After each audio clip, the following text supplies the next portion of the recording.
Guys market മേഷൻ്റെ പുതിയൊരു daily market pulse വീഡിയോയിലേക്ക് എല്ലാവർക്കും സ്വാഗതം. സോ ഇന്നത്തെ പോലെ തന്നെ നമുക്ക് നിഫ്റ്റി 50 നിന്ന് തന്നെ നമ്മുടെ അനാലിസിസ് തുടങ്ങാം. ഇന്നത്തെ ദിവസം ജൂലൈ 13, 2026.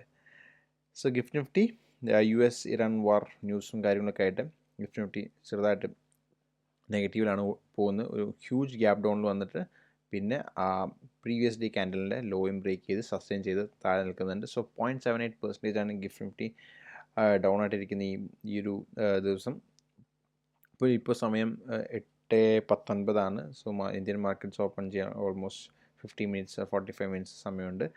സോ ബേസിക്കലി അത്ര നല്ലൊരു പ്രൈസ് ആക്ഷനല്ല നമുക്ക് നിഫ്റ്റിയിൽ കാണുന്നത്. അപ്പോൾ ഈ സെയിം പ്രൈസ് ആക്ഷൻ തന്നെ നമുക്ക് നിഫ്റ്റിയിൽ പ്രതിഫലിക്കുന്നതായിട്ട് കാണാൻ പറ്റും. സോ വാർ എന്ന് പറയുന്നത് ഒരു ഇവൻ്റാണ്. സോ ഇവൻ്റ് ബേസ്ഡ് നമുക്ക് ഇതൊന്നും പ്രഡിക്റ്റബിൾ അല്ല, അല്ലേ? റൈറ്റ്, പ്രൈസ് ആക്ഷൻ നോക്കിയിട്ട് ഐഡിയലി ഒരു കാര്യമില്ല, വാറാണ്. സോ മേ ബി ഈ വാർ വീണ്ടും ഇൻറ്റൻസിഫൈ ചെയ്യുകയാണെങ്കിൽ ഒരു strong move to the downside indexes move ചെയ്യുന്നത് കാണാൻ പറ്റും. സോ നിഫ്റ്റിയിലേക്ക് വന്നു കഴിഞ്ഞാൽ നിഫ്റ്റിയും ഈ പറയുന്ന പോലെ തന്നെ നല്ലൊരു സ്ട്രോങ് മൂവ് ആണ് ഫ്രൈഡേ തന്നത്. പക്ഷേ ഡെഫിനറ്റ്ലി നിഫ്റ്റി ഒരു ഗ്യാപ്പ് ഡൗൺ ക്ലോസിംഗ് ആണ് ഓപ്പണിംഗ് ആണ് തരാൻ പോകുന്നത് ഡ്യൂ ടു ദിസ് വാർ. പിന്നെ അവിടെ നിന്നുള്ള പ്രൈസ് ആക്ഷനും ഈ വാർ ന്യൂസും കാര്യങ്ങളൊക്കെ നോക്കിയിട്ട് വേണം നമുക്ക് നമ്മുടെ സ്റ്റാൻഡ് ഫിക്സ് ചെയ്യാൻ. സ്മോൾ ക്യാപ്പ് ഇൻഡെക്സും നല്ലൊരു റീസെറ്റ് ആയിരുന്നു. സ്മോൾ ക്യാപ്പ് ഇൻഡെക്സ് ഈ കഴിഞ്ഞ ദിവസങ്ങളിൽ വന്നിട്ടുണ്ടായിരുന്നുണ്ട്. സോ ഇവിടെ നിന്ന് ഈ ഒരു ഹൈയിലേക്ക് അത്ര നല്ല സ്ട്രോങ് ഒരു ഫോളോ ത്രൂ ഒന്നും ബ്രേക്ക് ഔട്ട്സിൽ കിട്ടിയിട്ടുണ്ടായിരുന്നില്ല. അതുകൊണ്ട് തന്നെ ഒരു റീസെറ്റ് വന്ന് വീണ്ടും ഒരു ബ്രേക്ക് ഔട്ട് വന്നപ്പോൾ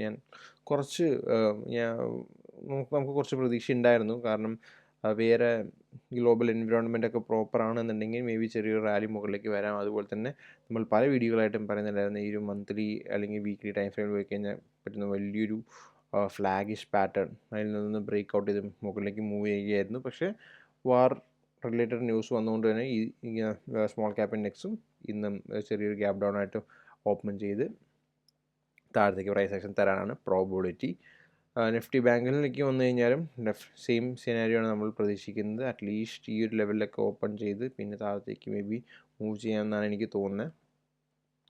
ഇന്ത്യ വിക്സും നല്ല രീതിയിൽ കൂൾ ഡൗൺ ആയിട്ട് ഒരു 17-നും 12-നും ഇടയിൽ തന്നെ സസ്റ്റെയിൻ ചെയ്യുന്നുണ്ട്. അതും വളരെ നല്ലൊരു കാര്യമാണ്. സോ നമ്മൾ ബ്രെഡ്ത്ത് അനാലിസിസിലേക്ക് പോയി കഴിഞ്ഞാൽ stocks about 20 period moving average strong ആയിക്കൊണ്ടിരിക്കുന്നതായിരുന്നു. ഓബ്വിയസ്ലി ഈ ഒരു ഹൈസ് എല്ലാം കൂടെ നമുക്ക് ഒരുമിച്ച് ബന്ധിച്ച് കഴിഞ്ഞാൽ ഒരു നല്ല സ്ട്രോങ് ട്രെൻഡ് ലൈൻ കിട്ടുമായിരുന്നു. ആ സ്ട്രോങ് ട്രെൻഡ് ലൈനിന് മുകളിലേക്ക് ബ്രേക്ക് ചെയ്യാൻ പറ്റിക്കഴിഞ്ഞാൽ സ്ട്രോങ് ആയിട്ടൊരു അപ്സൈഡ് മൊമെൻ്റ് നമുക്ക് കിട്ടിയേനെ. പക്ഷേ ആ ഒരു സംഭവം ഇപ്പോൾ എന്തായാലും നടക്കില്ല എന്നാണ് എനിക്ക് തോന്നുന്നത്. കാരണം നേരത്തെ പറഞ്ഞ പോലെ തന്നെ US ഇറാൻ ടെൻഷനും കാര്യങ്ങളൊക്കെ തന്നെയാണ്. Same scenario for stocks about 50 period moving average up trending ആണ് ശ്രമിക്കുന്നുണ്ട്. പക്ഷേ മേ ബി ഇന്നത്തെ ദിവസം ഒരു നെഗറ്റീവ് ക്ലോസ് വന്നേക്കാം. Short term trend last 2 days ആയിട്ടൊരു പോസിറ്റീവ് ആയിട്ടുണ്ടായിരുന്നു. സ്റ്റോക്സ് അബൌട്ട് 200 EMA ഓൾമോസ്റ്റ് ഈ 55 to 47 റേഞ്ചിൻ്റെ ഉള്ളിൽ തന്നെ കൺസോളിഡേറ്റ് ചെയ്യുന്നുണ്ട്. നിഫ്റ്റി നമ്മൾ ഓൾറെഡി നിഫ്റ്റിയെക്കുറിച്ച് സ്റ്റഡി ചെയ്താണ്. 52 വീക്ക് ഹൈ ലോ നമ്പേഴ്സ് നോക്കുകയാണെങ്കിൽ ഒരു പോസിറ്റീവ് നമ്പറാണ് 12.4%. So not bad.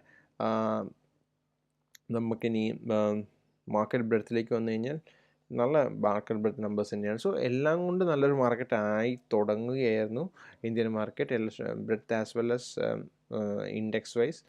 എസ്പെഷ്യലി നമ്മളെ ഈ ഒരു ഷെയ്ക്ക് ഔട്ടിന് ശേഷം